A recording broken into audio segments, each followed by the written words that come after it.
நல்லா இருக்குண்ணா, பார்க்கலாண்ணா. One time பார்க்கலாம். இல்லை, ஹாலிவுட் ரேஞ்சில் எடுத்திருக்காங்க. பட் படம் நல்லா இருக்கு, பார்க்கலாம். சத்யராஜன் நல்லா ஒரு கேரக்டர் நல்லா பண்ணியிருக்காரு. ஏஜுக்கு ஏற்ற மாதிரி இல்லை, நல்ல ஒரு யங்ஸ்டர் மாதிரி நடிச்சிருக்காரு படம். வசந்த்ராஜ் நல்லா நடிச்சிருக்காரு. ஒரு ஆக்ஷன் மூவி யார் பார்க்கணும் லைக் பண்ணாலும் இந்த படம் பார்க்கலாம், நல்லா இருக்கு.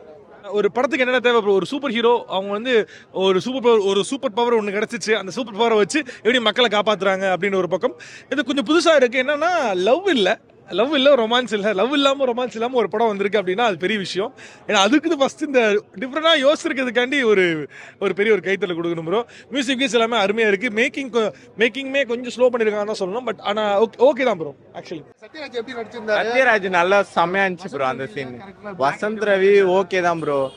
நிறைய என்னன்னா இன்னும் வந்து தமிழ் மாதிரி இங்கிலீஷ் படம் ரேஞ்சில் எடுத்திருக்காங்க. தமிழ்ல வந்தா நல்லா இருக்கும் அந்த மாதிரி. இங்கிலீஷ் கொஞ்சம் தமிழ் ரெண்டுமே. கதையில என்ன சொல்ல வராங்க? கதையில என்ன, இயற்கையை நம்ம வந்து அழிச்சோம்னா அது நம்மளை திருப்பி அழிச்சிடும், அதுதான் கதை. படம் நல்லா தான் தெரியாது.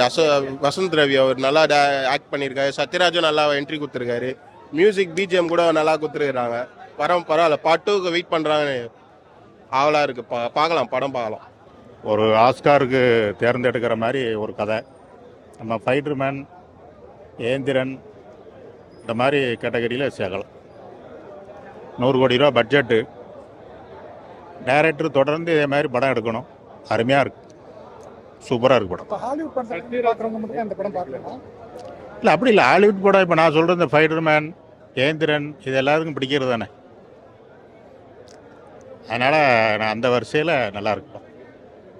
சத்யராஜ் ரொம்ப நாள் கழிச்சு சத்யராஜ் அமைதி படைக்கு அப்புறம் இதில் தான் நல்லா பண்ணியிருக்காரு, சூப்பராக பண்ணியிருக்காரு.